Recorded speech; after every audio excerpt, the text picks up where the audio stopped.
A'udzu billahi minasyaitonir rajim. Bismillahirrahmanirrahim. Assalamualaikum warahmatullahi wabarakatuh.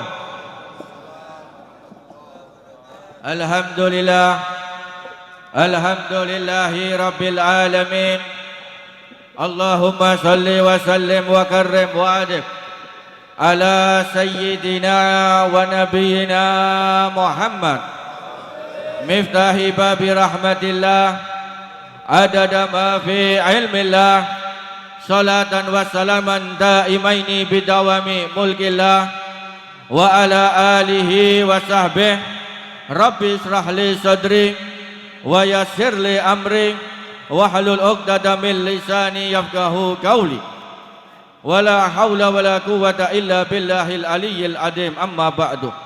Hadratil muhtaramin wal mukarramin yang kami hormati, para habaib, para masyayikh, para kiai, para sesepuh bini sepuh, hadirin muslimin muslimat, mukminin mukminat rahimakumullah.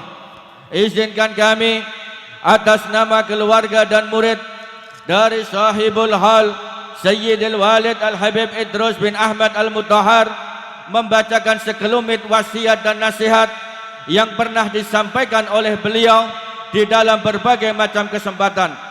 Wasiat dan nasihat ini dikumpulkan oleh murid-murid beliau, baik yang tertulis di dalam catatan-catatan mereka atau di dalam bentuk pembicaraan langsung. Sedangkan kami penyusun hanyalah merangkai kata-kata supaya lebih mudah untuk difahami. Jika ada kebenaran, itu mutlak dari Allah Subhanahu wa ta'ala, dan jika terdapat kesalahan, itu datangnya dari kami. Mudah-mudahan Allah Subhanahu wa ta'ala memberikan manfaat dari wasiat dan wasiat yang akan dibacakan berikut ini. Bismillahirrahmanirrahim. Sebagian wasiat dan nasihat Sayyidil Walid Al-Habib Idrus bin Ahmad Al-Mutahhar di dalam berbagai majlisnya. Beliau Al-Habib Idrus bin Ahmad pernah berkata, tidak semua peristiwa di luar nalar itu adalah karomah. Karomah adalah pemberian Allah Subhanahu wa ta'ala kepada para kekasihnya. Karomah diberikan Allah Subhanahu wa ta'ala kepada hamba-hamba pilihannya.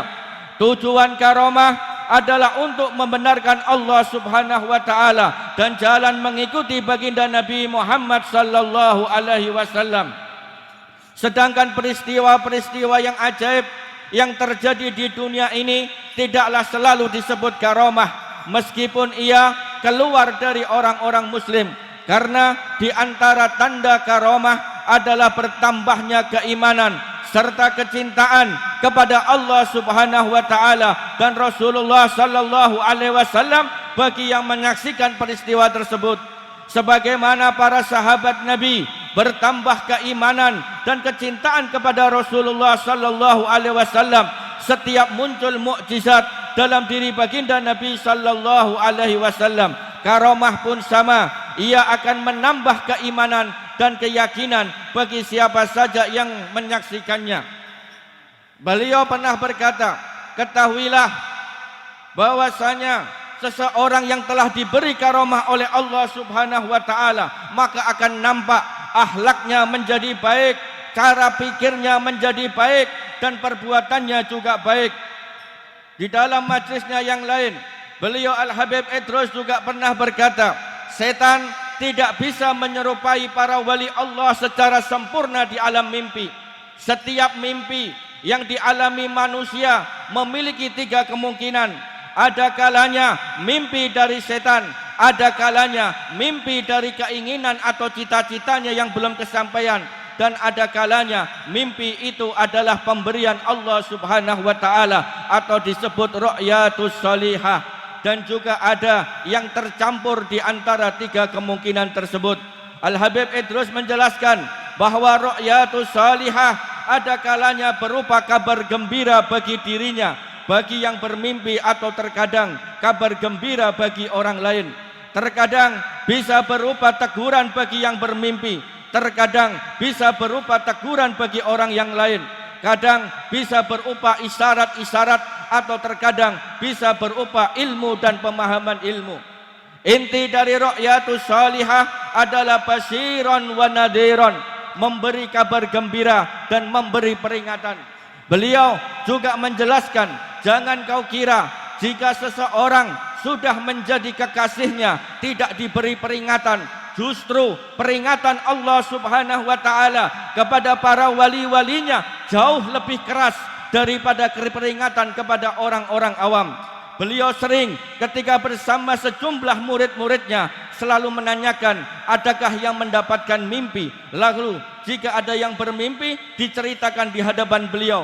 Lalu beliau memberikan takwil dan terkadang beliau hanya diam. Pernah ada suatu ketika ada seorang murid beliau ingin menguji beliau. Sebenarnya ia tidaklah bermimpi sesuatu, namun ia mengarang cerita dan menceritakan hasil karangan mimpinya itu kepada Al-Habib Idrus. Ia mengarang cerita bahwa telah bermimpi bertemu dengan seseorang memakai jubah putih, lalu orang tersebut mengajaknya ke suatu tempat. Belum selesai ia menceritakannya, Al-Habib Idrus berkata dengan tegas, engkau tidaklah bermimpi. Murid tersebut bertanya sambil keheranan, dari mana engkau tahu ya Habib? Habib Idrus lantas menjawab, sesungguhnya Allah Subhanahu wa taala sering membuka hijabku dan memberitahuku, jika seseorang bicara jujur kepadaku, maka akan keluar asap berwarna putih dari atas kepalanya. Namun asap yang keluar dari atas kepalamu adalah hitam, berarti engkau telah berbohong kepadaku. Seketika murid tersebut langsung meminta maaf kepada beliau. Di dalam majlisnya yang lain, beliau juga pernah menjelaskan, terkadang ada seseorang yang bermimpi, yang mana di awal mimpinya adalah ru'yatus salihah, akan tetapi di tengah mimpi hingga akhir mimpi tersebut tercampur dengan angan-angan atau keinginannya, hingga mimpinya menjadi samar atau kurang jelas maknanya.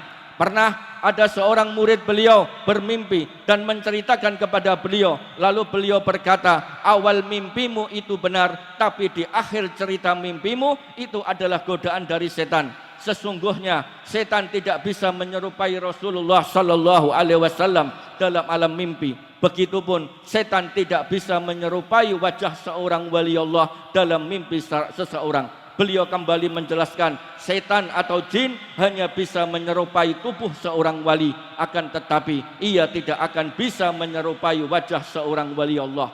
Sesungguhnya para wali Allah adalah orang-orang yang dijaga Allah Subhanahu wa taala dalam setiap keadaan, baik saat berada di alam fisik atau di dalam alam mimpi. Beliau juga menjelaskan agar jangan mudah menceritakan mimpi kepada siapapun, karena jika salah mentafsirkan mimpi akan menjadi bias makna sebenarnya. Beliau juga menjelaskan agar menceritakan peristiwa mimpi yang dialaminya kepada guru-gurunya atau kepada orang-orang yang saleh.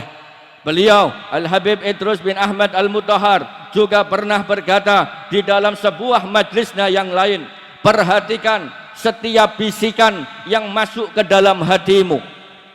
Di dalam setiap saat ada ribuan bisikan yang masuk ke dalam hati setiap manusia. Jika diibaratkan seperti banyaknya penjual dan pembeli dalam sebuah pasar. Di dalam pasar semuanya ada yang jujur, culas, penipu, dan berbagai macam jenis manusia tumpah ruah di dalam pasar. Begitu pula bisikan yang masuk ke dalam hati manusia. Ada bisikan yang datangnya dari Allah Subhanahu wa taala, ada bisikan yang datangnya dari malaikat, ada bisikan yang datangnya dari hawa nafsunya, dan juga ada bisikan yang datangnya dari iblis.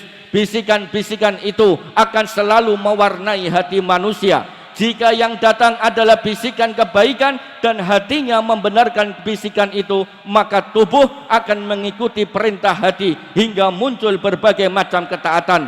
Namun jika yang muncul adalah keburukan dan hati membenarkannya, maka yang muncul adalah kejelekan yang akan nampak dalam sikap dan perilakunya. Beliau juga menjelaskan dibutuhkan ilmu untuk mengenali semua jenis bisikan yang masuk ke dalam hati. Di dalam majlisnya yang lain, beliau juga menjelaskan bisikan yang datangnya dari Allah Subhanahu wa taala adalah ilmu atau pemahaman ilmu, dan ini disebut ilham rabbaniyah. ini adalah tingkatan paling tinggi. Beliau juga menjelaskan bahwa ilham Rabbani akan datang kepada hati yang bersih, suci, akal yang bersih, dan juga tempat yang bersih.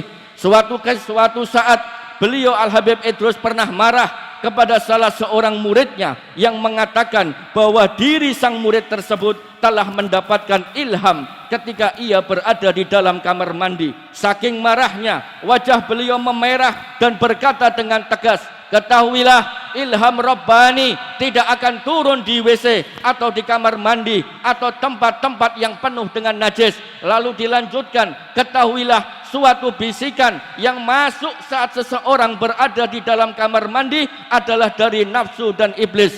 Di dalam majlisnya yang lain, beliau juga pernah berkata, sedangkan tanda bisikan dari malaikat adalah bisikan yang mengajakmu untuk beribadah dan taat kepada Allah Subhanahu wa taala. Sifat malaikat adalah penghambaan total kepada Allah Subhanahu wa taala. Ada malaikat yang ditugaskan untuk bertasbih, bertahmid, bertakbir, bersolawat, maka sepanjang hidupnya malaikat tersebut akan melakukan ketaatan tersebut. Maka ketika bisikan malaikat masuk ke dalam hatimu, maka bisikan itu akan mengajakmu untuk taat kepada Allah Subhanahu wa taala. Dan beliau pernah mencontohkan, jika suatu saat tiba-tiba ada keinginan kuat dalam hatimu untuk sholat tahajud, tilawatil Quran, berzikir, pergi ke majlis zikir ataupun ilmu dan sejumlah ketaatan yang lain, maka itu adalah tanda bisikan dari para malaikat. Maka bersegeralah untuk melakukan ketaatan tersebut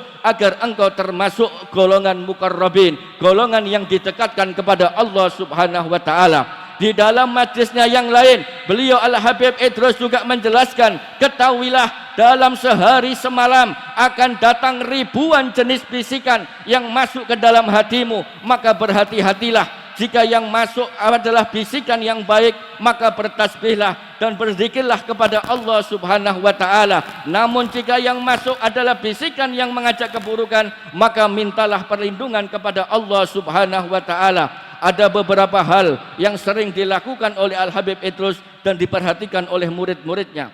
Di antaranya adalah ketika beliau duduk, seringkali beliau menggerakkan jari telunjuk tangan kanannya seperti saat sedang tasyahud dalam sholat.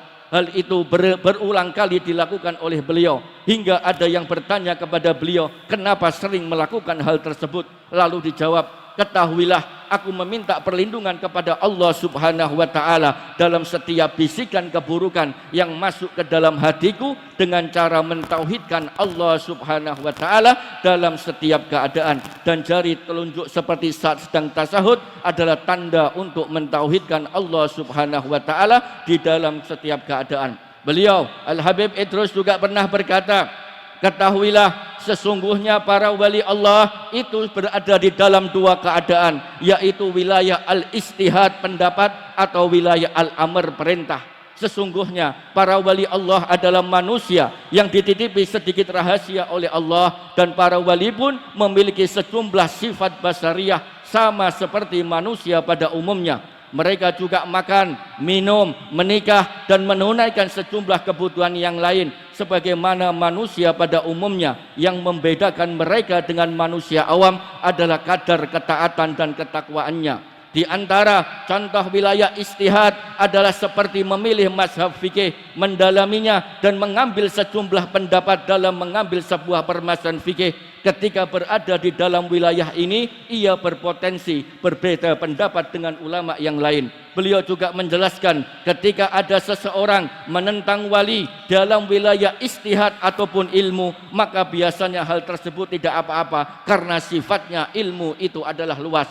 Lalu beliau melanjutkan, akan tetapi akan sangat berbahaya ketika mereka menentang para wali dalam wilayah amr atau perintah. Siapapun yang menentang para wali dalam wilayah ini akan mendapatkan balak dan kehancuran agamanya. Balak paling ringan membenci dan menentang para wali adalah tidak diberi kenikmatan saat beribadah, dan balak paling berat adalah mati dalam keadaan su'ul khatimah. Na'udzubillah summa na'udzubillah. Sesungguhnya wilayah Amr adalah perintah langsung yang diberikan Allah Subhanahu wa taala kepada para wali-walinya yang dimasukkan ke dalam hati dan wajib untuk dilaksanakan.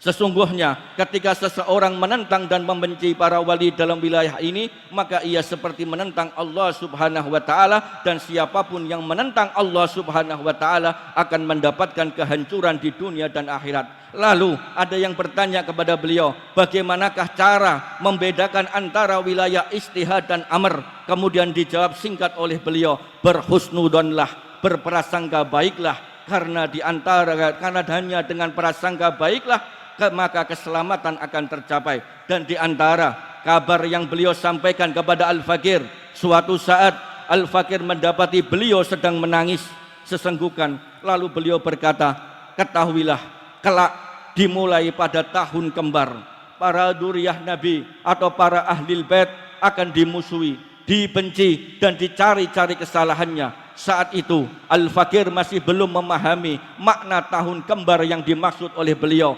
Setelah berjalannya waktu baru menyadarinya bahwa tahun kembar yang dimaksud adalah 2020, dua angka yang jika disandingkan adalah 2020, dan itu telah terjadi hingga saat ini.